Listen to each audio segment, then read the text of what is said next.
শুআইব আলাইহিস সালামের নাম আপনারা শুনেছেন? শুআইব আলাইহিস সালাম, তার ব্যাপারে আজকে আমরা আলোচনা করব ইনশাআল্লাহ। প্রথমেই আমরা আল্লাহর নবী সাইয়েদনা শুআইব আলাইহিস সালামের পরিচয় জেনে নেব। শুআইব আলাইহিস সালাম তিনি একজন পয়গাম্বর ছিলেন, তিনি একজন নবী ছিলেন। শুআইব আলাইহিস সালামকে আল্লাহ তাআলা আহলে মাদিয়ান বা মাদায়েনবাসীর প্রতি নবী হিসেবে প্রেরণ করেছিলেন।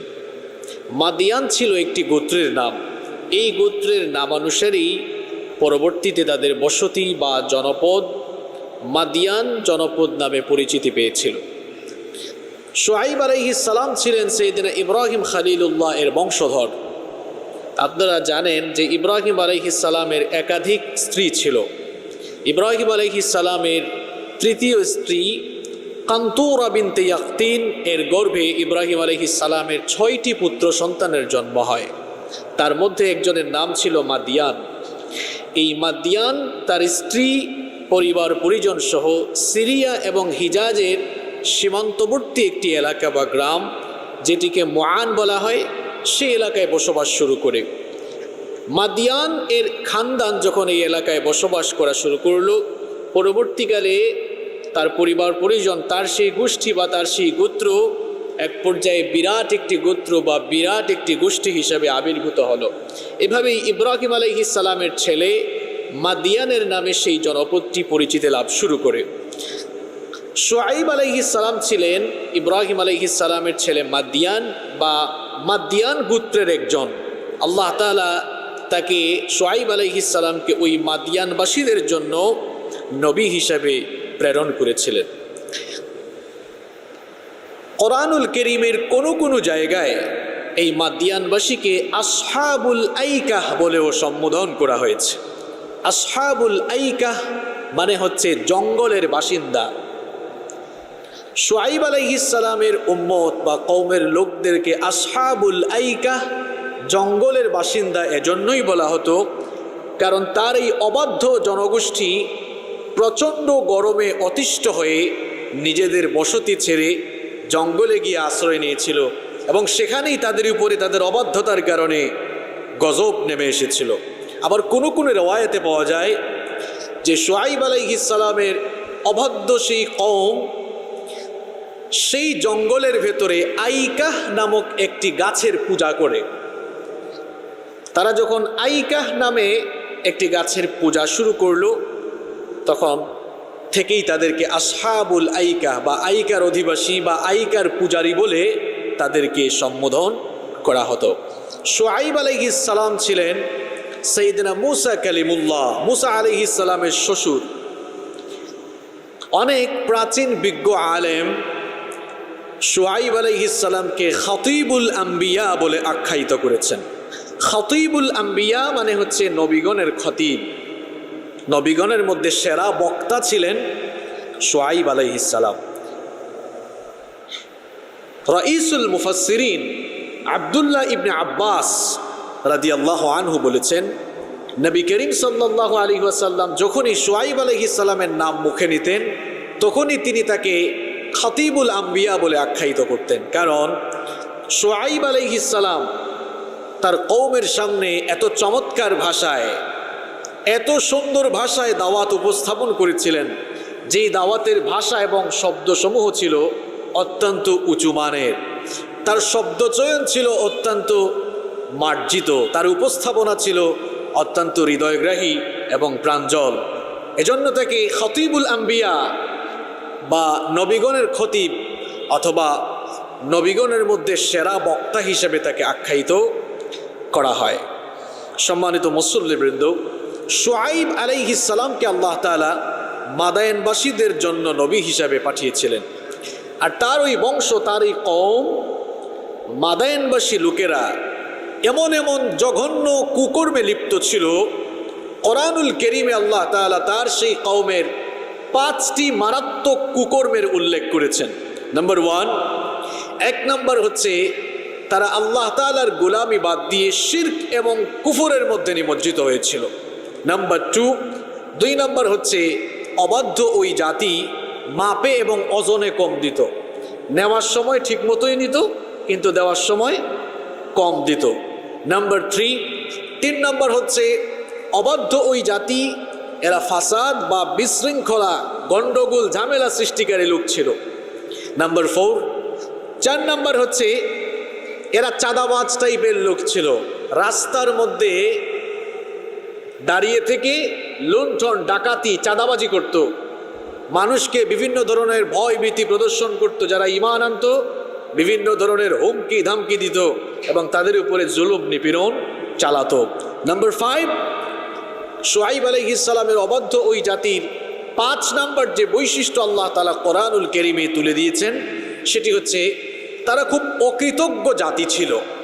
আল্লাহ তাআলার তরফ থেকে এত এত নেয়ামত তারা পেয়েছে, এই নেয়ামত পাওয়ার পরে আল্লাহর শুকরগুজারি করা তো দূরের কথা, আল্লাহর উপরে তারা ঈমানটাও আনে নাই, ঈমানও আনে নাই, আল্লাহর উপরে শুকরিয়াও করে নাই, অকৃতজ্ঞ হয়ে গিয়েছিল, যার কারণে তাদের উপরে ভয়াবহ গজব আল্লাহর তরফ থেকে নেমে এসেছিল। সম্মানিত মুসল্লিবৃন্দ, শুআইব আলাইহিস সালামের কওমের লোকেরা যে সকল কুকর্ম করেছিল, তার মধ্যে এই মারাত্মক 5টি কুকর্মের কথা আল্লাহ তাআলা কোরআনুল কারীমে উল্লেখ করেছেন। আর শুআইব আলাইহিস সালামের ব্যাপারে কোরআনুল কারীমের 35টি আয়াতে বিস্তারিত আলোচনা এসেছে। সাইয়েদনা শুআইব আলাইহিস সালামের কওমের লোকেরা আল্লাহ তাআলার গোলামি বাদ দিয়ে তারা যখন শিরক আর কুফরের মধ্যে নিমজ্জিত হয়ে গেল, রব্বুল আলামিন সাইয়েদনা শুআইব আলাইহিস সালামকে তাদের মাঝে নবী হিসাবে প্রেরণ করলেন।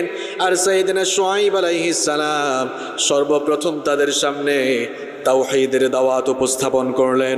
কোরআনে কারীমের 7 নম্বর সূরা সূরাতুল আরাফের 85 নম্বর আয়াতে রব্বুল আলামিন বলছেন, ওয়া ইলা মাদয়ানা আখাহুম শুআইবা ক্বালা ইয়া কওমি ইবুদুল্লাহা মা লাকুম মিন ইলাহিন গায়রুহু।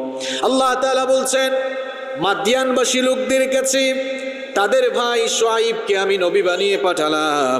আর শুআইব আলাইহিস সালাম তাদের কাছে প্রথমেই দাওয়াত দিলেন, হে আমার কওমের লোকেরা, আমার সম্প্রদায়ের লোকেরা, গাছের পূজা বাদ দাও, ওই স্রষ্টার ইবাদত করো যিনি ছাড়া তোমাদের আর কোনো ইলাহ নাই, ওই রবের দিকে ফিরে আসো।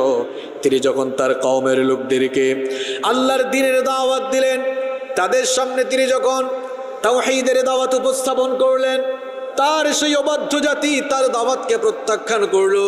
কেবলমাত্র দাওয়াতই প্রত্যাখ্যান করে নাই, বরং তাকে নিয়ে কেমন ঠাট্টা আর উপহাস করেছিল। রব্বুল আলামিন তাদের সেই ঠাট্টা উপহাসের ভাষাগুলো কোরআনুল কারীমে তুলে দিয়েছেন। কোরআনুল কারীমের 26 নম্বর সূরা সূরাতুশ শুআরা এর 176 নম্বর আয়াত থেকে রব্বুল আলামিন বলছেন, কাযযাবা আসহাবুল আইকাতিল মুরসালিন ইয ক্বালা লাহুম শুআইবুন আলা তাত্তাকুন ইন্নী লাকুম রাসূলুন আমিন فاتقوا الله وأطيعون وما أسألكم عليه من أجر إن أجري إلا على رب العالمين। আল্লাহ তাআলা বলছেন, আইকার অধিবাসীরা, অর্থাৎ আইকা নামক গাছের যারা পূজা করত, সেই আইকার অধিবাসীরা তাদের রাসূলকে মিথ্যা বলে আখ্যায়িত করেছিল, মিথ্যা বলে প্রতিপন্ন করেছিল। শুআইব আলাইহিস সালাম যখন তাদেরকে বললেন, গাছের পূজা বাদ দিয়ে আল্লাহকে ভয় করো, তার গোলামি করো, আমি তো তোমাদের কাছে বিশ্বস্ত একজন রাসূল হিসেবে প্রেরিত হয়েছি, সুতরাং আল্লাহকে ভয় করো আর আমার আনুগত্য করো। আমি তো তোমাদের কাছ থেকে এই দাওয়াতের কোনো বিনিময় চাই না, আমার বিনিময় তো কেমন রব্বুল আলামিনের কাছেই রয়েছে। এই জন্য তোমরা রব্বুল আলামিনের ইবাদত করো। তিনি যখন তার কওমের লোকদের কাছে তাওহীদের এই দাওয়াত উপস্থাপন করলেন, দাওয়াত উপস্থাপনের সময় তিনি আরো বলেছিলেন, ওয়াত্তাকুল্লাযী খালাকাকুম ওয়াল জিবিল্লাতিল আউওয়ালিন। সেই আল্লাহকে ভয় করো যিনি তোমাদেরকে এবং তোমাদের পূর্ববর্তী প্রজন্মকে সৃষ্টি করেছেন। শুআইব আলাইহিস সালাম যখন তার এই অবাধ্য জাতির সামনে তাওহীদের দাওয়াত পেশ করলেন, তার সেই অবাধ্য জাতির লোকেরা, বিশেষ করে তার সেই সম্প্রদায়ের নেতৃবৃন্দ যারা ছিল, নেতারা প্রথমেই বিরোধিতা শুরু করলো।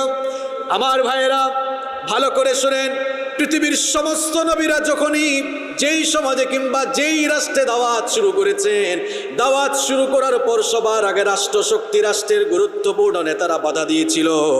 আজও দেখবেন পৃথিবীর বহু জায়গায় আল্লাহর দ্বীনের দাওয়াত দিলে রাষ্ট্রশক্তির কাছ থেকে সবার আগে বিরোধিতা আসে। এই বিরোধিতা আজকে নতুন কোনো বিষয় নয়। যারাই আল্লাহর নবীদের কর্মপন্থা অনুসরণ করে দাওয়াত দিবে, সেই মানুষগুলো সবার আগে রাষ্ট্রশক্তির রোষানলে পড়া লাগবে। আপনার দাওয়াতের কারণে যদি রাষ্ট্র ক্ষমতায় থাকা লোকেরা আপনার দাওয়াতের কারণে যদি নড়েচড়ে বসে, বুঝতে হবে আপনার দাওয়াত নবীদের তরিকায় হচ্ছে, ঠিক কিনা? আর আপনার দাওয়াতের কারণে যদি কারো টনক না নড়ে, বুঝতে হবে এটা দ্বীনের দাওয়াত নয়, এটা হলো পেটের দাওয়াত। শুআইব আলাইহিস সালাম যখন দাওয়াত শুরু করলেন, সবার আগে নেতৃবৃন্দ বাধা দিল। তার সম্প্রদায়ের বড় বড় নেতারা তখন বলল, ক্বালু ইন্নামা আনতা মিনাল মুসাহহারিন ওয়া মা আনতা ইল্লা বাশারুম মিসলুনা ওয়া ইন্না যুন্নুকা লামিনাল কাযিবিন। নেতৃবৃন্দ বলেছিল, শুআইব, তোমার মধ্যে মনে হয় জাদুর প্রভাব পড়েছে, কারণ তুমি তো খুব সুন্দর করে কথা বলো, তুমি এই তোমার সুন্দর কথাগুলো দিয়ে মানুষদের উপরে প্রভাব বিস্তার করছো, মনে হয় তুমি জাদুকর হয়ে গিয়েছো। ওয়ামা আনতা ইল্লা বাশারুম মিসলুনা, তুমি আবার রাসূল হও কেমনে? আমরা তো দেখছি তুমি আমাদের মতোই একজন মানুষ, আমাদের মতোই একজন মানুষ, কি করে আবার আমাদের মধ্যে নবী হয়ে আসে? এটা আমাদের তো বুঝে আসে না। ওয়া ইন্না যুন্নুকা লামিনাল কাযিবিন, নিশ্চয়ই তুমি মিথ্যা বলছো, আমরা তোমাকে মিথ্যাবাদী মনে করি। পৃথিবীর যে সকল যুগে যত নবীদেরকে আল্লাহ তাআলা প্রেরণ করেছিলেন, সেই সময়ে কাফের মুশরিক এবং সেই সমাজের লোকেরা ঈমান আনার ক্ষেত্রে সবচেয়ে যে বড় আপত্তি পেশ করত, সেটি ছিল যে তুমি যদি নবী হয়ে থাকো, তাহলে আমাদের মতো মানুষকেই কেন আল্লাহ নবী বানাবেন? তাদের আপত্তি ছিল, নবী যিনি হবেন তিনি মানুষ হবেন না, তিনি অন্য কেউ হবেন। এখনো দেখবেন আমাদের সমাজে, আমাদের দেশে বহু মুসলমান আছে, নবীদেরকে তারা মানুষই মানতে চায় না। মানে নবী প্রেম দেখাইতে দেখাইতে নবী যে মানুষ এটাও মানতে চায় না। এরকম আছে না নাই? তো পৃথিবীর বহু যুগে আল্লাহ যখন নবীদেরকে পাঠিয়েছেন, সেই সমাজের লোকেরা অবাক হতো, আশ্চর্য কথা, এই লোকটা নবী হয় কেমনে? এ তো দেখছি আমাদের মতো চলাফেরা করে, আমাদের মতোই বাজার ঘাটে যায়, আমাদের মতোই খাওয়া দাওয়া করে, পেশাব পায়খানা হয়, আমাদের মতোই বিয়ে শাদী করে, বাচ্চা কাচ্চা হয়, তাহলে আমাদের মতোই মানুষ, সে আবার নবী হয় কি করে? এই চিন্তা চেতনা ধারণকারী লোকদের কথা রব্বুল আলামিন কোরআনুল কারীমের 17 নম্বর সূরা বানী ইসরাঈলের 94 নম্বর আয়াতে তুলে দিয়েছেন। আল্লাহ তাআলা বলছেন, ওয়া মা মানা'আন নাস আন ইউমিনু ইয জাআহুমুল হুদা ইল্লা আন ক্বালু আবআসাল্লাহু বাশারার রাসূলা। আল্লাহ তাআলা বলছেন, মানুষের কাছে যখন হেদায়েত আসে, ঈমান আনার ক্ষেত্রে কেবল একটি কথাই তাদের সামনে প্রতিবন্ধকতা কিংবা বাধা হয়ে দাঁড়ায়। তারা মনে করে আবআসাল্লাহু বাশারার রাসূলা, আমাদের মতো একজন মানুষকেই কেন আল্লাহ রাসূল বানিয়ে পাঠাবেন? এখনো দেখবেন আমাদের সমাজে কিছু মানুষ নামটা দিয়েছে মুসলমানের, কিন্তু আদর্শের বেলায় কাফের মুশরিকদের আদর্শই গ্রহণ করে। নবী প্রেম দেখাতে গিয়ে নবীদেরকে মানুষই তারা মানতে চায় না। রব্বুল আলামিন এই সকল চিন্তা চেতনা ধারণকারী লোকদের, এই সকল চিন্তা চেতনা ধারণকারী মানুষদেরকে ইঙ্গিত করে কোরআনে সরাসরি আয়াতি নাজিল করেছেন। আল্লাহ তার নবীর মাধ্যমে জানিয়ে দিয়েছেন, নবী আপনি জানিয়ে দেন, কুল লাউ কানা ফিল আরদি মালাইকাতুন ইয়ামশুনা মুতমাইন্নিনা লানাজ্জালনা আলাইহিম মিনাস সামাই মালাকার রাসূলা। আল্লাহ তাআলা বললেন, নবী আপনি জানিয়ে দেন, যারা মনে করে নবীরা মানুষ না, মানুষের চাইতে বেশি কিছু, আপনি এদেরকে জানিয়ে দেন, এই পৃথিবীতে যদি মানুষ বাস না করে ফেরেশতা বসবাস করত, তাহলে ফেরেশতাদের জন্য মানুষকে আল্লাহ নবী বানাতেন না, বরং জমিনে মানুষ বাস না করে ফেরেশতা বাস করলে ফেরেশতা কি আল্লাহ তাআলা আসমান থেকে রাসূল বানিয়ে পাঠাতেন। যেহেতু দুনিয়াতে বাস করে মানুষ, এজন্য মানুষের জন্য আল্লাহ নবীও বানিয়েছেন মানুষ। আচ্ছা বলেন তো, যদি আল্লাহ তাআলা মানুষের জন্য নবী মানুষ না বানিয়ে ফেরেশতা বানাতেন, খুব গন্ডগোল লাগতো, কারণ ফেরেশতারা পুরুষও না নারীও না। এখন হাজব্যান্ড ওয়াইফের মধ্যে ঝগড়াঝাটি হইলে এটা মীমাংসা করবে কেমনে? কারণ তার তো নিজেরই বউ নাই। তো তার যার নিজেরই বউ নাই সে হাজব্যান্ড ওয়াইফের ঝগড়াঝাটি কেমনে বুঝবে? ফেরেশতাদেরকে যদি আমাদের জন্য নবী বানানো হয়তো, তো আমাদের তো কলকারখানা আছে, ইন্ডাস্ট্রি আছে, বাজার ঘাট আছে, আমাদের হাল চাষ আছে, জমি জমা আছে। তো ফেরেশতাকে যদি নবী বানানো হতো, জমিনের আইল ঠেলাঠেলি হইলে, জায়গা জমিনের আইল ঠেলাঠেলি শুরু হইলে ফেরেশতা এটার সমাধান কেমনে করতো? কারণ তার তো জায়গা জমি নাই, ফেরেশতা এগুলো বুঝেও না। আল্লাহ তাআলা বলছেন, যদি ফেরেশতা বাস করত, ফেরেশতার জন্য নবীও বানাইতাম ফেরেশতা। যেহেতু পৃথিবীতে বাস করে মানুষ, এজন্য নবীও বানিয়েছেন আল্লাহ মানুষ। সুতরাং পৃথিবীর সমস্ত নবীরা মানুষ ছিলেন। আকীদা ঠিক করেন, আমাদের আকীদাতেই ভেজাল আছে। কিছু মানুষ নবী প্রেম দেখাতে দেখাতে নবীদেরকে মানুষই মানতে চায় না। যারা নবীদেরকে মানুষই মানতে চায় না, এরা সরাসরি আল্লাহ তাআলার পবিত্র কোরআনের সূরা বনী ইসরাঈলের এই 95 নম্বর আয়াতের সাথেই তারা সংঘর্ষ শুরু করে দেয়। আল্লাহ তাআলা আমাদেরকে সঠিক সমঝ দান করুন। সম্মানিত মুসল্লিবৃন্দ, তাহলে দেখেন, শুআয়ব আলাইহিস সালাম প্রথমেই তার উম্মতদেরকে তাওহীদের দাওয়াত দিলেন। কারণ আগে তো মানুষের ঈমান আকীদা ঠিক করা লাগবে। এরা গাছের পূজা করত, তিনি প্রথমেই তাদের সামনে ঈমানের দাওয়াত দিলেন। ঈমানের দাওয়াত দেওয়ার পর তারা মনে হয় ফুলের মালা দিয়ে শুআয়ব আলাইহিস সালামকে রিসিভ করেছিল, তাই না? ফুলের মালা দিয়ে রিসিভ করে নাই, মিথ্যাবাদী বলেছিল, জাদুকর বলেছিল তুমি যদি নবী হও তো তুমি আমাদের মতো মানুষ কেন? আল্লাহ যদি নবী বানাতে চান তাহলে তো অন্য কাউকে পাঠাতে পারতেন। এভাবে তারা তার দাওয়াতকে প্রত্যাখ্যান করেছিল, তার দাওয়াতকে বেশিরভাগ মানুষই গ্রহণ করে নাই। শুআয়ব আলাইহিস সালামের জাতির লোকদের মধ্যে 2 নম্বর যে কুকর্ম বিদ্যমান ছিল, সেটি হচ্ছে এরা ওজনে কম দিত। নেওয়ার বেলায় ঠিকঠাক মতোই নিত, কিন্তু দেওয়ার বেলায় ওজনে কম দিত। শুআয়ব আলাইহিস সালাম কুকর্মে লিপ্ত তার ওই অবাধ্য জাতির কাছে এবার দাওয়াত পেশ করলেন। কোরআনুল কারীমের 11 নম্বর সূরা হুদের 84 নম্বর আয়াতের শেষাংশ থেকে রব্বুল আলামিন বলছেন, শুআয়ব আলাইহিস সালাম কুকর্মে লিপ্ত তার ওই অবাধ্য জাতিকে বললেন, ওয়ালা তানকুসুল মিকয়াল ওয়াল মিজান ইন্নী আরাকুম বিখাইরিন ওয়া ইন্নী আখাফু আলাইকুম আযাবা ইয়াউমিন মুহীত। শুআয়ব আলাইহিস সালাম বললেন, খবরদার ওজনে কম দিও না, মেপে দেওয়ার সময় কম দিও না। আমি তো দেখতে পাচ্ছি তোমাদের মধ্যে প্রাচুর্য রয়েছে, অর্থাৎ আল্লাহ তাআলা তোমাদেরকে অনেক নাজ আর নেয়ামত দিয়েছেন। এত নেয়ামত পাওয়ার পরেও কেন এই অবৈধ পন্থায় তোমরা উপার্জন করো? কেন তোমরা মানুষের হক নষ্ট করো? শুআয়ব আলাইহিস সালামের জাতির লোকেরা আল্লাহর হক নষ্ট করেছিল, বান্দার হক নষ্ট করেছিল। এই জন্য তাদের উপরে কঠিন আযাব নেমে এসেছিল। আল্লাহর হক নষ্ট করা মানে হলো তারা আল্লাহর সঙ্গে শিরক করেছিল। আর বান্দার হক, মানুষের হক নষ্ট করার মানে হলো মানুষদেরকে তারা ওজনে কম দিয়ে মানুষের সঙ্গে প্রতারণা করত। শুআয়ব আলাইহিস সালাম বললেন, তোমাদেরকে তো আমি প্রাচুর্যশীল দেখছি, আল্লাহ তাআলা তোমাদেরকে এমনিতেই অনেক নিয়ামত দিয়েছেন, তারপরেও কেন তোমরা মানুষের সঙ্গে ধোঁকাবাজি করো, মানুষের সঙ্গে প্রতারণা করো? আমি তো এক মহা বিপদ আসন্ন দেখতে পাচ্ছি।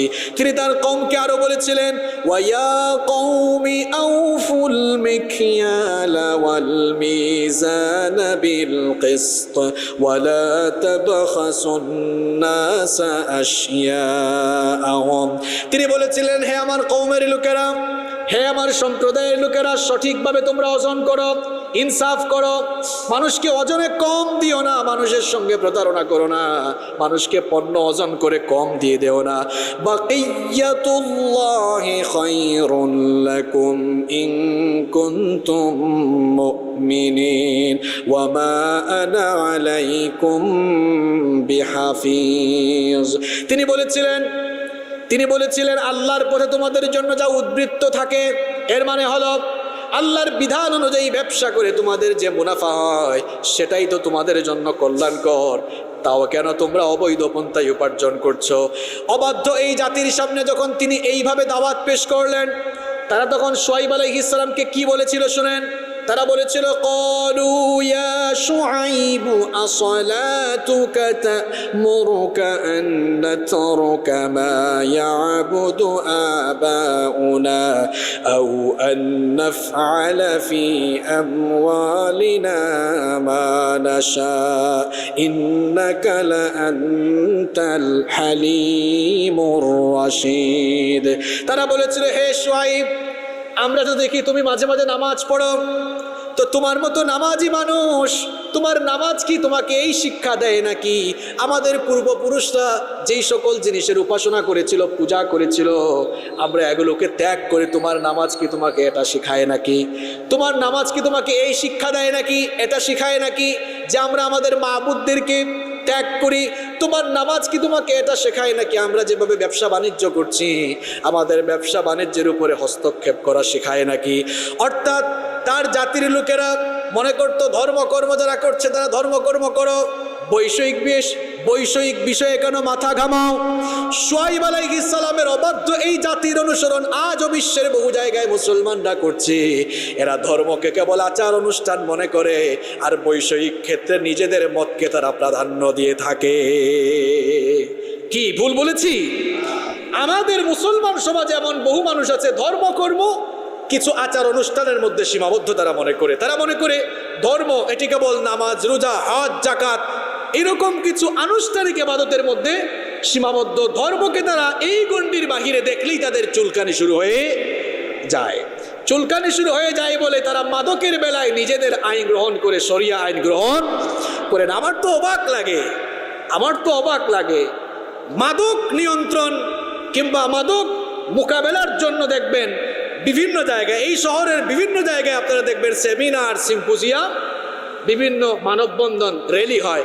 আর অপরদিকে দেশে মদ আর লাইসেন্সেরও বৈধতা দেওয়া হয়েছে। আমার বুঝে আসে না, একদিকে মদ আর লাইসেন্সের বৈধতা দিয়ে অন্যদিকে টাকা পয়সা খরচ করে এরকম মিটিং করে লাভ কি? আমার মনে হয় কিছু মানুষ হালুয়া খাওয়ার জন্যই এই ধরনের মিটিং করে, এছাড়া আর কিছুই না। নইলে সত্যিকার অর্থেই যদি মাদককে বন্ধ করতে চান পার্লামেন্টে আইন করুন। মদ, ইয়াবা এগুলোর যে লাইসেন্স আছে সেই লাইসেন্সকে আগে বাতিল করতে হবে। সেই লাইসেন্সকে যদি বাতিল করা হয় তাহলে আর সমাবেশ করা লাগবে না, অটোমেটিকই দেখবেন দেশ থেকে মাদক নির্মূল হয়ে যাবে। কি আজীব কথা! দেখবেন বাংলাদেশের বহু জায়গায় দেখবেন মাদকের বিরুদ্ধে বক্তৃতা দেয়, পরবর্তীতে দেখা যায় মাদকের মামলা খেয়ে তারাই জেলখানার ভেতরে আছে না নাই? তো এরা ধর্মকর্মকে শুধু অনুষ্ঠান, ধর্মীয় আচার অনুষ্ঠানের মধ্যেই সীমাবদ্ধ মনে করে। এই শুআয়ব আলাইহিস সালামের জাতির লোকেরাও এরকম ছিল, তারা ধর্মকে আর বৈষয়িক বিষয়কে আলাদা করে দিয়েছিল। শুআয়ব আলাইহিস সালামকে তারা বলল, তুমি নামাজ পড়তেছো ভালো কথা, তোমার নামাজ ত্যাগ করে এসে তুমি আমাদেরকে এখন নতুন নতুন কথা শোনা করো, আমরা ব্যবসা বাণিজ্য যেভাবে করছি এটা আমাদের বিষয়, এখানে মাথা ঘামিও না। এরকম বহু মানুষ আছে দেখবেন খতিব সাহেবরা মন খুলে কথা বলতে পারে না, কারণ তার মসজিদের সভাপতি, সেক্রেটারি সুদখোর, ঘুষখোর, সুদের বিরুদ্ধে কথা বললে তার চাকরি থাকে না। তাদের কথা হচ্ছে, হুজুর আপনি শুক্রবারে জুমার খুতবায় সব বলেন কিন্তু সুদ ঘুষের বিরুদ্ধে বলিয়েন। আমরা সুদ ঘুষ খেয়ে আমাদের ব্যবসা বাণিজ্য যেমনি ইচ্ছা সেভাবেই চালাবো, আপনি আপনার জায়গায় ইমামতি করেন, এই জায়গায় মাথা কামায়েন। তাহলে এই আদর্শ যাদের ভেতরে আছে আমরা বলবো এটা মুমিনের আদর্শ নয়, এটা ওই কাফের মুশরিকদের আদর্শ এখনো তাদের ভেতরে রয়েছে, ঠিক কি না? শুআয়ব আলাইহিস সালামের কওমের লোকেরা আরো বলেছিল, তারা বলেছিল তুমি তোমার কাজ করো, আমাদের কাজকর্মে বাধা দিও না। শুআয়ব আলাইহিস সালাম তখন তার বংশের, তার কওমের লোকদেরকে জবাব দিয়েছিলেন, ক্বালা ইয়া কওমি আরাআইতুম ইন কুনতু আলা বাইয়িনাতিন মির রাব্বি ورزقني منه رزقا حسنا وما أريد أن أخالفكم إلى ما أنهاكم عنه শুআইব আলাইহিস সালাম বলেছিলেন, হে আমার কওমের লোকেরা, আমার কাছে আমার রবের পক্ষ থেকে স্পষ্ট প্রমাণাদি এসেছে, অর্থাৎ মুজিজা এসেছে। আমার রব আমাকে উত্তম রিজিক দিচ্ছেন, এরপরেও কি আমি আমার রবের পয়গাম তোমাদের কাছে পৌঁছানো থেকে আমি কি বিরত থাকবো নাকি? তোমরা যে কাজগুলো করছো, যে কাজগুলো করা থেকে আমি তোমাদেরকে নিষেধ করছি, ব্যক্তি বিরোধিতার জন্য আমি এই কাজগুলো থেকে নিষেধ করছি না, বরং এটি হচ্ছে আমার রিসালাতের দায়িত্ব। ইন উরিদু ইল্লাল ইসলাহা মাসতাতাতু ওয়া মা তাওফীকি ইল্লা বিল্লাহ আলাইহি তাওয়াক্কালতু ওয়া ইলাইহি উনীব। তিনি বলেছিলেন, আমি তো কেবল তোমাদের সংশোধন চাই, আমি আমার সাধ্যের আলোকে তোমাদেরকে সংশোধন করতে চাই। আল্লাহর সহায়তা ছাড়া আমার কোনো কিছু করার তৌফিক নাই। তার উপরে আমি তাওয়াক্কুল করেছি এবং তার কাছে আমাকে ফিরে যেতে হবে। শুআইব আলাইহিস সালাম তার অবাধ্য কওমকে সঠিকভাবে ব্যবসা করার নির্দেশ দিয়েছিলেন, সেটাও তারা প্রত্যাখ্যান করেছিল। শুআইব আলাইহিস সালামের অবাধ্য সেই কওমের মধ্যে আরেকটি কুকর্ম ছিল, তারা যেখানেই সুযোগ পেত ঝামেলা লাগাই দিত, গন্ডগোল লাগাই দিত, ফাসাদ সৃষ্টি করত। এই জন্য শুআইব আলাইহিস সালাম তাদের সামনে দাওয়াত দিয়েছিলেন। সূরা আরাফের 85 নম্বর আয়াতের শেষাংশে এসেছে, তিনি বলেছিলেন, ওয়ালা তুফসিদু ফিল আরদি বা'দা ইসলাহিহা যালিকুম খায়রুল লাকুম ইন কুনতুম মুমিনিন। তিনি বলেছিলেন, জমিনে ভারসাম্য থাকার পরেও তোমরা এই জমিনে তোমরা বিশৃঙ্খলা ঘটিও না, ফাসাদ সৃষ্টি করো না।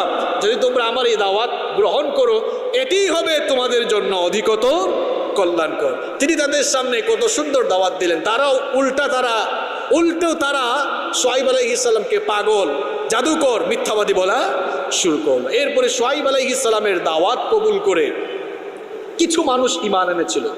শুআইব আলাইহিস সালামের কওমের নেতারা এবার করলো কি দেখেন, এবার তাদেরকে হুমকি ধামকি দেওয়া শুরু করলো। আমার ভাইয়েরা, এখনো দেখবেন দিনের পথে যারা চলে, দিনী আন্দোলনে যারা সামিল হয়, এদেরকে এখনো দেখবেন সমাজপতিরা কিংবা বিভিন্ন নেতারা হুমকি ধামকি দেয়, আছে না নাই?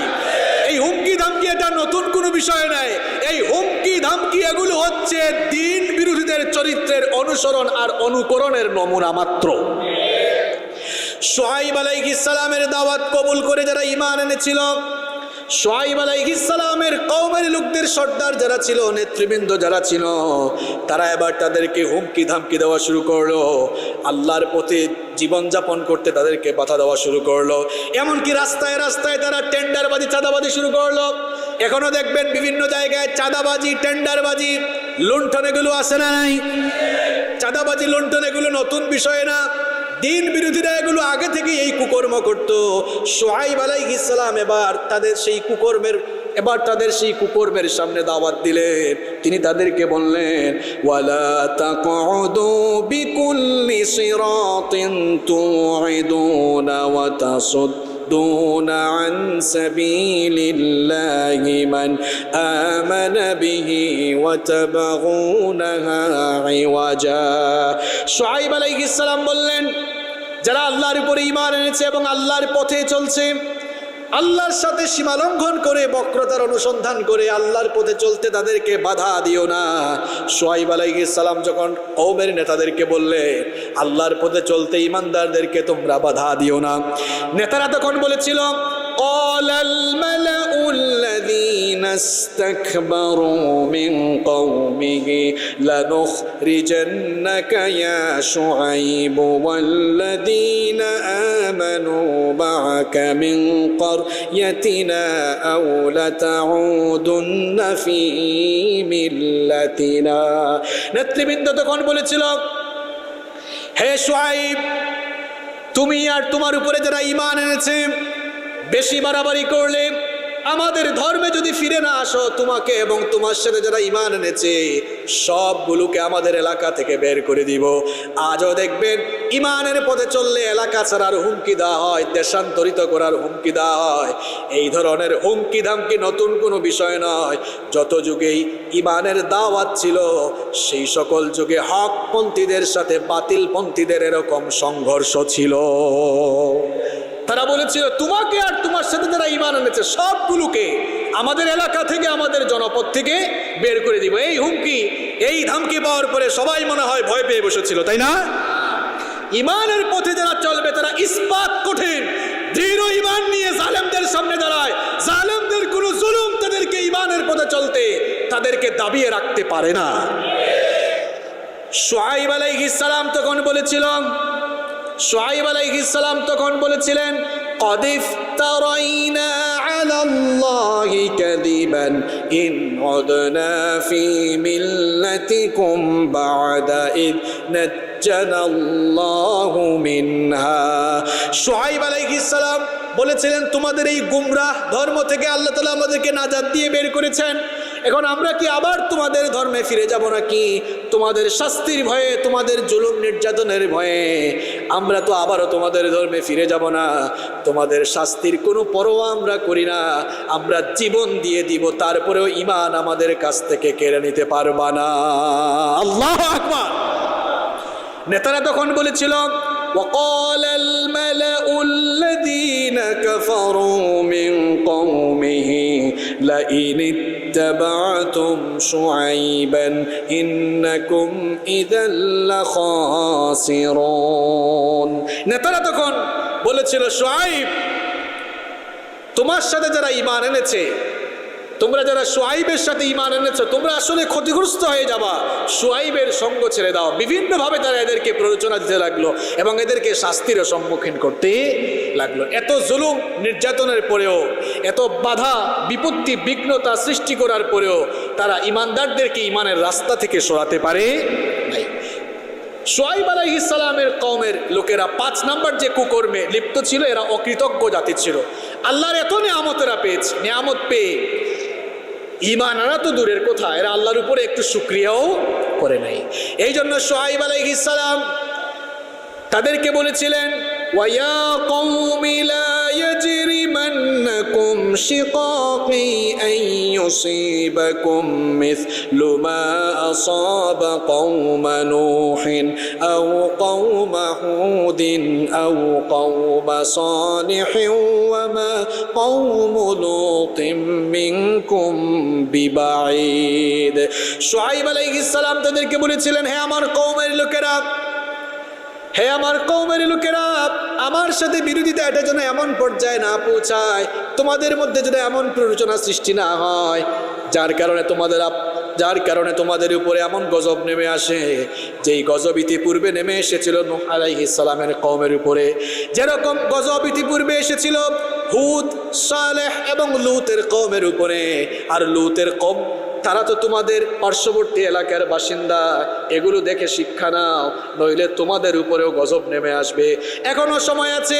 ওয়াস্তাগফিরু রাব্বাকুম সুম্মা তুবু ইলাইহি ইন্না রাব্বি রহিমুন ওয়াদুদ। তিনি বলেছিলেন এখনো সময় আছে, আল্লাহর কাছে ক্ষমা চাও, তাওবা করে ফিরে আসো। তার অবাধ্য কওম তখন তার জবাবে বলেছিল ক্বালু ইয়া শুআইবু মা নাফকাহু কাসীরাম মিম্মা তাকুলু ওয়া ইন্না লানারাকা ফীনা দাঈফা ওয়া লাউলা রাহতুকা লারাজামনাকা ওয়া মা আনতা আলাইনা বিআজিজ। তারা বলেছিল হে শুআইব, তুমি যে কথাগুলো বলো তার অধিকাংশ কথাই আমরা বুঝি না, আর আমরা তো দেখতে পাচ্ছি তুমি আমাদের মধ্যে সবচাইতে দুর্বল, অর্থাৎ তোমার টাকা পয়সা তেমন নাই, এরপরে তোমার প্রভাব তেমন নাই, তারপরেও তুমি কেন আমাদের উপরে প্রভাব বিস্তার করতে চাও? ভালো করে শোনো, যদি তোমার আত্মীয় স্বজন না থাকতো তাহলে পাথর নিক্ষেপ করে আমরা তোমাকে হত্যা করে ফেলতাম। শুআয়ব আলাইহিস সালাম তখন তাদেরকে বলেছিলেন ক্বালা ইয়া কওমি আরআহতি আ'আজ্জু আলাইকুম মিনাল্লাহি اتخذتموه وراءكم ظهريا إن ربي بما تعملون محيط শুআইব আলাইহিস সালাম বলেছিলেন, আমার আত্মীয় স্বজনদের ভয়ে তোমরা আমাকে পাথর নিক্ষেপ করে হত্যা করছো না, আমার উপরে জুলুম নির্যাতন করছো না। কপাল পোড়া, আল্লাহর চাইতে কি তোমরা আমার আত্মীয় স্বজনকে বেশি ভয় পাও? আমার আত্মীয় স্বজনের ভয়ে তোমরা আমাকে আঘাত করো না। আর ওই আল্লাহর দিনের দাওয়াত তোমাদেরকে দিচ্ছি, তার দাওয়াত কবুল না করলে তোমাদের উপর যে আল্লাহর তরফ থেকে গজব নেমে আসবে, সে আল্লাহকে কি তোমরা ভয় করো না? তিনি তখন তার কওমকে বলেছিলেন, ওয়া কওমি আমালু আলা মাকানাতিকুম ইন্নী আমিলুন সাওফা তা'মালুনা মান ইয়াতিহি আযাবুন ইউখজিহি ওয়া মান হুয়া কাযিবুন ওয়ারতাকিবু ইন্নী মাআকুম রাকীব। তিনি বলেছিলেন, হে আমার কওমের লোকেরা, ঠিক আছে, এত দাওয়াত দেওয়ার পরেও তোমরা আল্লাহর দিন থেকে যেহেতু মুখ ফিরিয়ে নিচ্ছ, তোমাদের কাজ তোমরা করো, আমার কাজ আমি করি। দেখা যাবে আল্লাহর গজব কার উপরে আসে। এবং তোমরা যে আমাকে মিথ্যাবাদী বলছো, দেখা যাবে সত্যিকার অর্থে কে আসল মিথ্যাবাদী। তোমরা অপেক্ষা করো, আমি অপেক্ষা করি, আল্লাহর গজবের অপেক্ষা করো। এই অবাধ্য জাতিকে আল্লাহর দিনের দাওয়াত দেওয়ার পরেও তারা যখন তাদের অবাধ্যতা, তারা যখন নাফরমানি থেকে ফিরে আসতো না, শেষ পর্যন্ত অবাধ্য সেই জাতির উপরে গজব নেমে আসলো। কেমন গজব নেমে আসলো শুনেন। আল্লাহ তাআলা ৬টি অভিশপ্ত জাতিকে মহা গজব দিয়ে ধ্বংস করেছেন এবং সেই গজবের কাহিনী কোরআনে বর্ণনা করেছেন। তার মধ্যে একটি অভিশপ্ত কওম ছিল এই শুআইব আলাইহিস সালামের জাতি। এত করে দাওয়াত দেওয়ার পরেও দাওয়াত এরা কবুল করে নাই। এরপরে তাদের উপরে এমন গজব নেমে আসলো, আব্দুল্লাহ ইবনে আমর রাদিয়াল্লাহু আনহু বললেন, এমন গজব তাদের উপরে নেমে এসেছিল, মাদায়েনবাসী লোকদের উপরে একটানা ৭ দিন এমন গরম নেমে আসলো, এমন গরম তাদের উপরে চাপিয়ে দেওয়া হলো। গরমের কারণে তারা ছটফট করা শুরু করলো। দহন জ্বালায় তারা যখন ছটফট করা শুরু করলো, ৭ দিন পরে হঠাৎ করে আকাশের মধ্যে তারা একটি ঘন কালো মেঘমালা দেখলো। আল্লাহ তাআলা ৭ দিন পরে ঘন কালো একটি মেঘমালা পাঠালেন, যার নিচ দিয়ে শীতল বায়ু প্রবাহিত হচ্ছিল। তারা মনে করছিল ওই মেঘের টুকরার নিচে গিয়ে যদি আমরা অবস্থান নেই তাহলে একটু শান্তি অনুভব করা যাবে। তারা যখন ঘর বাড়ি থেকে বের হয়ে ওই মেঘের টুকরার নিচে গিয়ে অবস্থান নিল, এরপরে আকাশ থেকে অগ্নি বৃষ্টি শুরু হলো। পানির বৃষ্টি না, কিসের বৃষ্টি? আগুনের বৃষ্টি। গজবটা দেখেন কেমন গজব। আগুনের বৃষ্টি শুরু হলো, নিচ থেকে ভূমিকম্প শুরু হলো, উপর থেকে আগুনের বৃষ্টি শুরু হলো। এই দুইটি গজবের মধ্যে আবার হঠাৎ করে বিরাট আওয়াজ, বজ্রনিনাদ তাদের উপরে চেপে বসলো। এমন গজব আসলো, ভূমিকম্প, আগুনের বৃষ্টি আর বজ্রনিনাদের কারণে সেই অভিশপ্ত কওমের প্রত্যেকটি মানুষ জ্বলে পুড়ে ছাই হয়ে গেল, ধ্বংস হয়ে গেল। এভাবে আল্লাহ তাআলা কোনো প্রকার সৈন্যবাহিনী ছাড়া, কোনো প্রকার সৈন্য সামন্ত ফেরেশতা ছাড়াই অল্প একটি গজব দিয়েই সেই অবাধ্য জাতিকে নিঃশেষ করে দিয়েছিলেন। সে আল্লাহ মনে হয় নাই, সে আল্লাহ মনে হয় নাই। আমার বুঝে আসে না, আল্লাহর কিতাবের এই ঘটনাগুলো পড়েও কি করে মানুষ আল্লাহর দ্বীনের বিরোধিতা করে। এত বিরাট বিরাট জাতিকে আল্লাহ ধ্বংস করতে ফেরেশতাও লাগে নাই, সৈন্যও লাগে নাই। ভূমিকম্পের মতো গজব, অগ্নিবৃষ্টির মতো গজব দিয়ে ধ্বংস করে দিয়েছেন কে? এই যে আমরা এত নাফরমানি করছি, এই করোনা, এটা কি শুধু ভাইরাস? এটা হচ্ছে জুনদুম মিন জুনুদিল্লাহ, এটিও আল্লাহর পাঠানো সৈনিক। আপনি কি এত কিছু দেখেও হেদায়াতে, আপনি কি হেদায়েতের রাস্তায় ফিরে আসবেন না? আল্লাহ যদি কাউকে ধ্বংস করে দিতে চান, কোনো পরমাণু শক্তিও লাগে না। যদি ইমানদারেরা ইমানের চেতনা থাকলে, সংখ্যায় কম থাকলেও সংখ্যাধিক্যের উপরে বিজয় দিয়ে দিবেন কে? শুআইব আলাইহিস সালামের কওম ধ্বংস হয়ে গেল, এদের উপরে আযাব নেমে আসলো। এই যে আমরা নবীদের কাহিনী, এই আলোচনাটি শুরু করেছি এই উদ্দেশ্যে না যে বিভিন্ন নবীদের কাহিনী শোনায়া আপনাদেরকে মজা দিব, উদ্দেশ্য এটা না। উদ্দেশ্য হলো এই নবীদের কাহিনী জেনে সেই সকল কাহিনীর ভেতরে আমাদের জন্য কি শিক্ষণীয় রয়েছে, সেই শিক্ষাগুলো গ্রহণ করার জন্যই আমরা এই আলোচনা শুরু করেছি। এবং আমরা শিক্ষণীয় যত বিষয় আছে সেগুলো গ্রহণও করবো ইনশাআল্লাহ। এবার আলোচনার শেষ পর্যায়ে এই যে আজকে আমরা শুআইব আলাইহিস সালামের কাহিনী শুনলাম, এই শুআইব আলাইহিস সালামের কাহিনীর ভেতরে আমাদের জন্য কি কি শিক্ষণীয় রয়েছে সেটি আমরা জানবো। শুআইব আলাইহিস সালামের কাহিনীর ভেতরে আমাদের জন্য 12টি শিক্ষা রয়েছে। কয়টি শিক্ষা রয়েছে? নাম্বার 1। 1 নাম্বার হচ্ছে শুআইব আলাইহিস সালাম তার কওমের লোকদেরকে তাওহীদের দাওয়াত দিয়েছিলেন।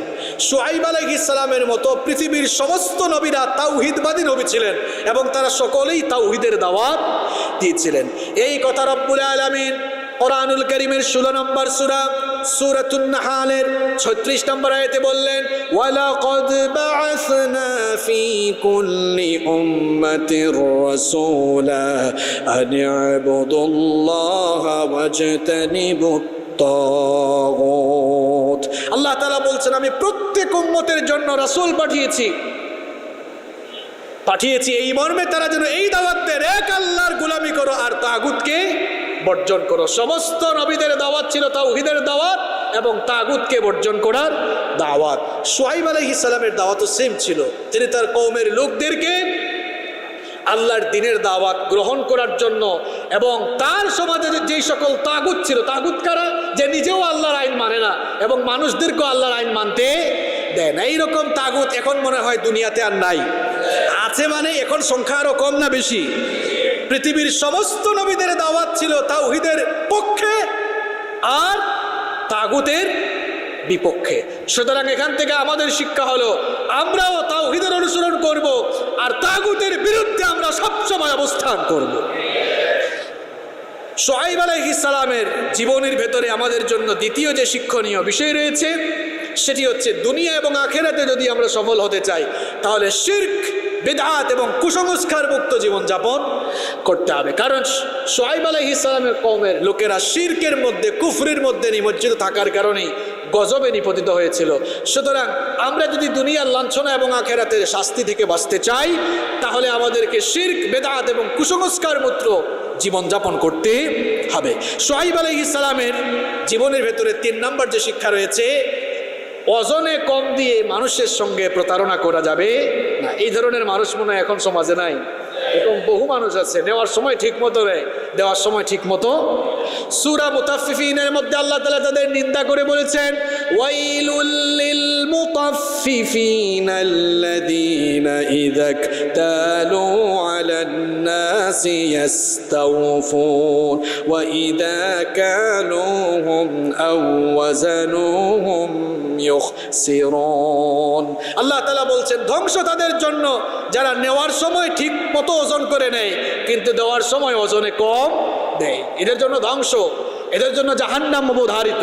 এজন্য আমাদের জন্য শিক্ষা হচ্ছে কখনোই আমরা ওজনে কম দিয়ে মানুষের সঙ্গে ধোঁকাবাজি করব না। আল্লাহ তাআলা আমাদেরকে তৌফিক দান করেন, আল্লাহ আমাদেরকে হেদায়াত দান করেন। নাম্বার 4, 4 নাম্বার হচ্ছে শুআইব আলাইহিস সালামের জীবনের ভেতরে 4 নাম্বার গুরুত্বপূর্ণ শিক্ষা হচ্ছে জীবনের সব জায়গায় আল্লাহর আইন মানতে হবে। মসজিদে ঢুকলে আল্লাহর আইন দিয়ে নামাজ পড়েন, আল্লাহর বিধান মতো নামাজ পড়েন। আর মসজিদ থেকে বের হওয়ার পর আল্লাহর আইন দিয়ে আপনার দোকান চলে না, ব্যবসা বাণিজ্য চলে না, আপনার সমাজ, অর্থনীতি, রাজনীতি চলে না, এটার নাম ইমানদারি নয়, এটা ইমানের নামে বেঈমানি। কারণ আপনারা জানেন, একটু আগেই আমি আলোচনায় বলেছি যে শুআইব আলাইহিস সালামের লোকেরা শুআইব আলাইহিস সালামের দাওয়াত পাওয়ার পরে কি বলেছিল, তুমি তোমার নামাজ পড়তেছো, নামাজ পড়ো, আমাদের ব্যবসা বাণিজ্যে মাথা ঘামায়ও। এই স্বভাবের মানুষরা এখনো দুনিয়ায় আছে। এরা ধর্মকে কেবল ধর্মীয় কিছু আচার অনুষ্ঠানের মধ্যেই সীমাবদ্ধ রাখতে চায়। এরা ধর্ম দিয়ে সব কিছু পরিচালিত করতে চায় না, ধর্মের আইন দিয়ে, শরিয়া আইন দিয়ে তারা সব কিছু পরিচালিত করতে চায় না। এদের ব্যাপারে রব্বুল আলামিন সুজা সাপটা বলে দিয়েছেন, একেবারে সুজা কথা। আফাতুমিনুনা বিবাদিল কিতাবি ওয়া তাকফুরুনা বিবাদ ফামা জাযাউ মান ইয়াফআলু যালিকা মিনকুম ইল্লা খিzyun ফিল হায়াতিদ দুনিয়া ওয়া ইয়াওমাল কিয়ামাতি ইউরাদ্দুনা ইলা আশাদ্দিল আযাব ওয়া মাল্লাহু বিগাফিলিন আম্মা তা'মালুন। আল্লাহ তাআলা এই স্বভাবের মানুষগুলোকে বলছেন, তবে কি তোমাদের দশা এই, তোমাদের অবস্থা কি এমন নাকি তোমরা আল্লাহর কিতাবের কিছু আয়াত মানো আর কিছু আয়াত মানো না? এমনটা যারা করো তোমাদের জন্য, এমনটা যারা করো তোমাদের জন্য দুনিয়ার লাঞ্ছনাও যেমন রয়েছে, আখিরাতে তোমাদের জন্য কঠিন শাস্তিও রয়েছে। এই স্বভাবের মানুষ এখনো আমাদের সমাজে আছে না নাই? কথা বলেন, আছে না নাই? এরা দেখা যায় নামাজ পড়ে, কিন্তু যখন আল্লাহর কোরআন পর্দা করার কথা বলে, পর্দার আইন নিয়ে তারা কঠোর ভাষায় মন্তব্য করে। আল্লাহ এদের ব্যাপারেই বলছেন, তবে কি তোমার দশা এমন নাকি তুমি আল্লাহর কিতাবের আইন মেনে নামাজ পড়ো, রোজা রাখো, যাকাত দাও, হজ করো, কিন্তু আল্লাহর বিধান মেনে পর্দার কথা শুনলেই তোমার গায়ে চুলকানি ওঠে, মাদকের বেলায় চুলকানি ওঠে, অর্থাৎ আল্লাহর কিছু বিধান মানো, কিছু বিধান মানো না। এই স্বভাবের মানুষেরা দুনিয়ায় লাঞ্ছিত হবে, আখিরাতেও আল্লাহর কঠোর শাস্তির সম্মুখীন হওয়া লাগবে, রেহাই পাওয়া যাবে। তাহলে 4 নাম্বার শিক্ষা হলো জীবনের সব জায়গায় আল্লাহর আইন মানতে হবে। আপনি কালেমার ঘোষণা দেওয়ার পরে জীবনকে 2 ভাগ করার সুযোগ নাই, 1 ভাগ ধর্মের জন্য, আরেক ভাগ রাজনীতির জন্য, সমাজের জন্য, এটা করতে পারবেন না। ঈমান আনলেই ওই আল্লাহর বিধান মতো জীবনের সব পরিচালনা করা লাগবে। এই ঘোষণা, এই অর্ডারটা কার? জোরে বলেন, অর্ডারটা কার? নাম্বার 5 নাম্বার শিক্ষা হলো ইবাদত কবুল হওয়ার জন্য হালাল ইনকামটা হচ্ছে পূর্ব শর্ত। এজন্য শুআইব আলাইহিস সালাম তার কওমের লোকদেরকে হালাল উপায়ে ইনকামের পরামর্শ দিয়েছেন, দাওয়াত দিয়েছেন। আমাদের মধ্যে অনেকেই আছে খুব নামাজি, নামাজে আগের কাতারে, সে আবার সুদ ঘুষের বেলায় সামনের কাতারে থাকে। এরকম নাই? দেখা যায় নামাজেও আগের কাতারে, ঘুষ খাওয়া, দুর্নীতি, চাঁদাবাজি, টেন্ডারবাজির বেলায় সে আগের কাতারে। এরকম আছে না নাই? তবরানির মধ্যে একটি হাদিস এসেছে, আল্লাহর নবী বলেছেন, কিয়ামতের দিন এমন কিছু মানুষ হাজির হবে যাদের আমলের অভাব থাকবে না, কিন্তু তাদের আমলনামা ধ্বংস হয়ে যাবে, ধূলিকণার মতো উড়ে যাবে। আল্লাহর নবীর সাহাবীরা বললেন, ওগো আল্লাহর নবী, আপনি কাদের ব্যাপারে কথা বলছেন? আল্লাহর নবী বললেন, এরা হলো ওই মানুষেরা যারা 5 ওয়াক্ত নামাজ পড়তো, বাইতুল্লাহ গিয়ে হজ করতো, যাকাত দিত, কুরবানির সময় আসলে কুরবানিও করতো, রমজান মাসে রোজাও রাখতো, কিন্তু হারাম উপায়ে উপার্জনের লোভ লালসা তারা সামলাতে পারতো না। একদিকে হারাম উপায়ে তারা ইনকাম করতো, উপার্জন করতো, অন্যদিকে আল্লাহর ইবাদত করতো, আল্লাহকেও খুশি রাখে, আবার ওইদিকে কি করে? হারাম উপায়ে উপার্জন করে। এরকম মানুষ আমাদের সমাজে এখন খুব কম আছে। আল্লাহর নবী বলছেন, এদের সমস্ত আমলগুলো বরবাদ হয়ে যাবে। এদের নামাজ, এদের রোজা, এরা যখন হারাম উপার্জন করে নামাজে আসে, আল্লাহ বলেন, তোর নামাজে উপস্থিতি আমার কোনো দরকার নাই। এরা যখন হজে যায়, হজের টাকাটাও তার হারাম পয়সা, হারাম উপায়ে উপার্জন করেছে, হারাম উপায়ে উপার্জন করে উপার্জিত পয়সা দিয়ে সে যখন গিয়ে বলে লাব্বাইক আল্লাহুম্মা লাব্বাইক, আল্লাহ বলেন, তোর মতো হারামখোরের উপস্থিতি আমি কবুল করলাম না। নাউযুবিল্লাহি মিন। তাহলে আপনি যে দেহ দিয়ে ইবাদত করেন, এই দেহটাকে আগে পবিত্র রাখেন। হালাল পয়সা উপার্জন করে, হালাল খাদ্য গ্রহণ করে, ওই হালাল বডি দিয়ে যখন ইবাদত করবেন, ওইটা আল্লাহর কাছে কবুল হবে ইনশাআল্লাহ। নাম্বার 6 নাম্বার শিক্ষা হচ্ছে আল্লাহ তাআলার নৈকট্য লাভের জন্য কোনো ওয়াসিলা, কোনো মাধ্যম লাগে না। শুআইব আলাইহিস সালামের জাতির লোকেরা সহ পৃথিবীর সমস্ত কাফেররা সবাই জানতো যে সব কিছুর স্রষ্টা একজন, তিনি কে? তারা বলতো, আমরা এই মূর্তি বা গাছের, চাঁদের, নক্ষত্রের পূজা করি, এগুলোর মাধ্যমে যেন আমরা ওনাকে পেতে পারি। তো আমাদের সমাজে, মুসলমান সমাজে এইরকম সরাসরি শিরক না থাকলেও দেখা যায় এখন আমরা বিভিন্ন মাধ্যম ধরি, অমুকের মাধ্যমে, তমুকের মাধ্যমে, জীবিত মৃত অমুক তমুকের মাধ্যমে আমরা আল্লাহর নৈকট্য হাসিলের তালাশ করি। এমনটা করা যাবে না। আল্লাহ তো কোরআনে বলেছেন, ওয়া ইযা সাআলাকা ইবাদি আন্নী ফাইন্নী করিব উজিবু দাওয়াতাদ দাঈ ইযা দাআন। আল্লাহ বলছেন, নবী বলে দিন এদেরকে, আমার বান্দারা যখন আমাকে ডাকবে তখনই তারা আমাকে পাবে। আপনি যখন আল্লাহর দিকে হেঁটে হেঁটে অগ্রসর হবেন, আল্লাহ তখন দৌড়ে দৌড়ে অগ্রসর হন। আল্লাহু আকবার। কোনো মাধ্যমের দরকার কেন? আল্লাহ কি এতই অকজি হয়ে গিয়েছেন? নাউযু বিল্লাহি মিন যালিক। তাহলে এই ধরনের শিরক থেকে নিজের আমলকে হেফাজত করতে হবে। নাম্বার 7 নাম্বার হচ্ছে বাপদাদার আমল থেকে চলে আসা রসুমের চাইতে আল্লাহর বিধানকে প্রাধান্য দিতে হবে। এটি হচ্ছে শুআইব আলাইহিস সালামের জীবনী থেকে একটি বড় শিক্ষা। যেমন শুআইব আলাইহিস সালাম দাওয়াত দিলেন, তারা বলল, আমরা কি আমাদের বাপ দাদার রসুম ছেড়ে দিব? কারণ আমাদের বাপ দাদারা তো এই গাছের পূজা করতো, আমরা কি গাছের পূজা ছেড়ে দিব? আমাদের মুসলিম সমাজেও দেখবেন কিছু মানুষ আছে, এরা হেদায়েতের কথা, সঠিক কথা শোনার পরে বলে, না, এই জিনিসটা বাপ দাদার আমল থেকে চলে আসতেছে, এটা ছাড়বো কেমনে? আছে না নাই? আপনার বাপ দাদার আমল থেকে চলে আসা কোনো রুসুম যদি আল্লাহর কোরআন আর হাদিসের বিরোধী হয়ে যায়, বাপ দাদার রুসুমকে পায়ের তলায় ফেলে দিতে হবে, কোরআন আর হাদিসের মতামতকে গ্রহণ করে নিতে হবে। কিছু মানুষ আছে বাপ দাদার রসুমকে এখনো প্রায়োরিটি দেয়, কয় না এটা তো মানুষ অনেক বছর ধরে করছে। বাপ দাদার রসুম যদি অনেক আগে থেকে চলে আসে আর সেই রসুম যদি কোরআন হাদিসের বিপরীত হয়, সেই রসুমকে আমি পায়ের তলায় ফেলে দিয়ে আল্লাহর বিধান মেনে নেব। এই রসুমের কোনো দাম আমার কাছে। এটি হচ্ছে একটি অন্যতম শিক্ষা। নাম্বার 8 নাম্বার হচ্ছে কোনো বিশৃঙ্খলার কাজে কোনো মুমিন কখনো জড়াবে না। এটি হচ্ছে শুআইব আলাইহিস সালামের জীবনী থেকে একটি শিক্ষা, কারণ তার জাতির লোকেরা বেশি বেশি গন্ডগোল সৃষ্টি করতো। নাম্বার 9 নাম্বার হচ্ছে দিনের পথে চললে মুসিবত আসবে, আর এই মুসিবত আসলে আল্লাহর ফয়সালা আসার আগ পর্যন্ত অটল থাকতে হবে, অবিচল থাকতে হবে, তাহলেই বিজয় আসবে কার পক্ষ থেকে? নাম্বার 10 নাম্বার হচ্ছে আল্লাহর দিনের পথে বাধাদানকারীরা এবং দিন বিরোধীদের ধ্বংস হচ্ছে অনিবার্য। এই ধ্বংস থেকে কেউ তাদেরকে বাঁচাতে পারে? দিন বিরোধীরা ধ্বংস হবে, আজ না হোক কাল না হোক পরে তাদের ধ্বংস হবে। তাদের ধ্বংস, তাদের পতন অনিবার্য। এটি দিনের আলোর মতো চিরন্তন সত্য কথা। ক্ষমতা, বাহাদুরি, দাপট কোনো কিছুই আল্লাহর আযাব গজব থেকে কাউকে ইতিপূর্বেও রেহাই দিতে পারে নাই, ভবিষ্যতেও কোনো জালেমকে রেহাই দিতে পারবে।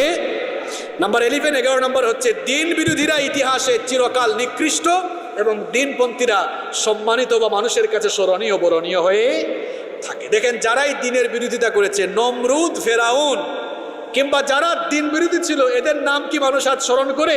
স্মরণ করলেও ঘৃণা সহকারে কি করে স্মরণ করে। কিন্তু দিনের পথে যারা অটল থেকেছে, অবিচল থেকেছে, এই যে ধরেন আজকে 10ই মুহররম, আজকে ফেরাউনের পতনের দিন, ফেরাউনকে কেউ স্মরণ করে না, কিন্তু মুসা নবীর নাম আজও দুনিয়ায় আছে না নাই? আবার দেখেন, ইরাকের কারবালায় ইমাম হুসাইন রাদিয়াল্লাহু আনহু শহীদ হয়েছেন, আর ইয়াজিদের শাসনামলে এই ঘটনা ঘটেছে। ইয়াজিদকে কেউ ভালোবাসে না, ইয়াজিদকে কেউ সম্মানের সাথে স্মরণ করে না, কিন্তু হুসাইন রাদিয়াল্লাহু আনহুকে আজও মানুষ সম্মানের সাথে স্মরণ করে। এই যে গতকাল শাইখুল হাদিস আল্লামা জুনায়েদ বাবুনগরী রাহিমাহুল্লাহ ইন্তেকাল করলেন, তার ইন্তেকালে মানুষের অন্তর কেঁদেছে। মাউতুল আলিমি মাউতুল আলম, একজন আলেমের মৃত্যু মানে একটি জগতের মৃত্যু। কিছু মানুষ মারা গেলে আল্লাহর আসমান জমিন কাঁদে, মানুষের অন্তর আফসুস করে, আর কিছু মানুষ মারা গেলে মানুষের অন্তর আফসুস করে না। এটা আমার কথা না, আল্লাহ কোরআনে বলেছেন, ফামা বাকাত আলাইহিমুস সামাউ ওয়াল আরদু ওয়ামা কানু মুনজারিন। দিন বিরোধীরা, নাফরমান, বেঈমানদের মৃত্যুতে আল্লাহর আসমান জমিন কাঁদে না, কিন্তু হাদিসে এসেছে একজন মুত্তাকির মৃত্যুতে আল্লাহর আসমান জমিন 40 দিন কাঁদে। আল্লাহু আকবার। এই জুনাইদ বাবুনগরীর জানাজায় লক্ষ লক্ষ মানুষের উপস্থিতি প্রমাণ করেছে তার প্রতি মানুষের কতটা ভালোবাসা ছিল। আল্লামা জুনাইদ বাবুনগরী রাহিমাহুল্লাহ, তিনি এক আপসহীন ব্যক্তিত্ব ছিলেন। হাজার হাজার লক্ষ লক্ষ ছাত্র গড়ার কারিগর তিনি ছিলেন। তার অসংখ্য অগণিত ছাত্ররা বিশ্বের বিভিন্ন জায়গায় ছড়িয়ে ছিটিয়ে আছে। তার খিদমাত, তার বর্ণাঢ্য জীবন সম্পর্কে আপনারা জানেন। তিনি হয়তো চলে গিয়েছেন, কিন্তু তার আদর্শ থাকবে, তার আদর্শ মানুষের জন্য অনুসরণীয় এবং অনুকরণীয় হয়ে থাকবে।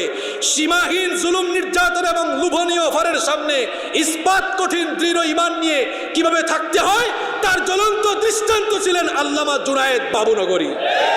অনেক নির্যাতন তার উপরে হয়েছে, অনেক লোভনীয় অফার এসেছে, এগুলোকে পায়ের তলায় ফেলে দিয়ে তিনি জুলুম নির্যাতনকে সহ্য করেছেন, কিন্তু দিনই রাস্তা থেকে তিনি এক চুলো সরে যান নাই। আমরা তার জন্য দোয়া করছি, আল্লাহ যেন তাকে মাফ করে জান্নাতুল ফেরদাউস নসিব করে দেন। নাম্বার 12 এবং সর্বশেষ শিক্ষা হচ্ছে সব সময় আল্লাহর শুকরিয়া আদায় করে তার ইবাদত করতে হবে, তবেই আল্লাহর রহমত এবং আল্লাহ তাআলার তরফ থেকে নাজাত পাওয়া যাবে ইনশাআল্লাহ। আল্লাহ তাআলা আমাদেরকে সঠিকভাবে আমাদেরকে বুঝার তৌফিক দান করুন।